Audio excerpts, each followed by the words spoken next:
മദ്യലഹരിയിൽ യാത്രക്കാരൻ ട്രെയിനിൽ നിന്ന് ചവിട്ടിത്തള്ളിയിട്ട 19കാരി ശ്രീകുട്ടിയുടെ ആരോഗ്യനില മാറ്റമില്ലാതെ തുടരുന്നു.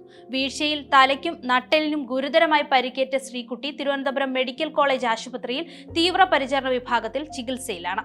ശ്രീകുട്ടിയുടെ ആരോഗ്യനില ഗുരുതരമായി തന്നെ തുടരുകയാണ്. മികച്ച ചികിത്സ ലഭ്യമാക്കണമെന്ന് ശ്രീകുട്ടിയുടെ കുടുംബം കഴിഞ്ഞ ദിവസം ആവശ്യപ്പെട്ടിരുന്നു. എന്നാൽ ഏറ്റവും മികച്ച ചികിത്സയാണ് നൽകുന്നതെന്ന് medical college superintendent doctor Jayachandran അറിയിച്ചിട്ടുണ്ട്.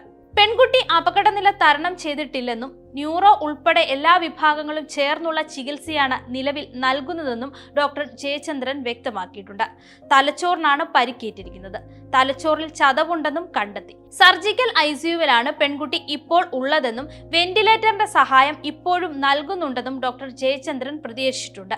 ചികിത്സയിൽ തൃപ്തിയില്ലെന്നും മികച്ച ചികിത്സ ലഭ്യമാക്കണമെന്നുമാണ് പെൺകുട്ടിയുടെ അമ്മ കഴിഞ്ഞ ദിവസം പറഞ്ഞത്. എന്നാൽ പ്രഗത്ഭരായ ഡോക്ടർമാരുടെ സംഘമാണ് പെൺകുട്ടിയെ ചികിത്സിക്കുന്നതെന്നും എന്തുകൊണ്ടാണ് അങ്ങനെയൊരു പ്രതികരണം നടത്തിയത് എന്ന് അറിയില്ലെന്നുമായിരുന്നു കുടുംബത്തിന്റെ ആരോപണത്തിനോട് മെഡിക്കൽ കോളേജ് സൂപ്രണ്ട് പ്രതികരിച്ചത്.